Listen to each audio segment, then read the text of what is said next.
കോഴിക്കോട് ഒളവണ്ണയിലെ ദേശീയപാതയിൽ അപകടം. ചരക്ക് വാഹനമാണ് അപകടത്തിൽപ്പെട്ടത്. വാഹനത്തിന് മുൻവശത്തെ ഗ്ലാസ് പൊളിച്ചാണ് ഡ്രൈവറെ പുറത്തെടുത്തത്. അപകടത്തിൽ ഡ്രൈവർക്ക് ഗുരുതരമായി പരിക്കേറ്റു.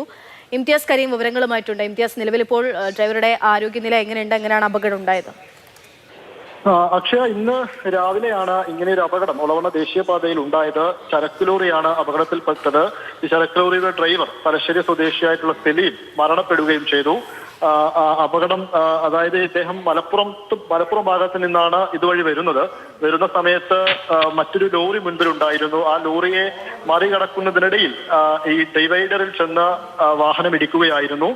ഇടിയുടെ ആഘാതത്തിൽ അദ്ദേഹത്തിന് വലിയ ഗുരുതരമായ പരിക്കും പറ്റിയിരുന്നു. ഉടനെ ആംബുലൻസ് എത്തി നാട്ടുകാരെ കൂടി തൊട്ടടുത്ത ആശുപത്രിയിലേക്ക് എത്തിച്ചു. പക്ഷെ ആശുപത്രിയിൽ എത്തിച്ചപ്പോഴേക്കും മരണപ്പെട്ടു എന്നുള്ളതാണ് കാര്യം. തലശ്ശേരി സ്വദേശിയാണ് സലീം, 51 വയസ്സാണ്. ഈ മറ്റൊരു വാഹനത്തെ മറികടക്കുന്നതിനിടയിൽ ഇദ്ദേഹം ഉറങ്ങിപ്പോയതാണ് എന്നൊരു സംശയം ആളുകൾ പറയുന്നുണ്ട്. അതിനിടയിലാണ് ദിശ തെറ്റി ഡിവൈഡറിൽ ഇടിക്കുന്നൊരു സാഹചര്യം ഉണ്ടായത്. അക്ഷയ്.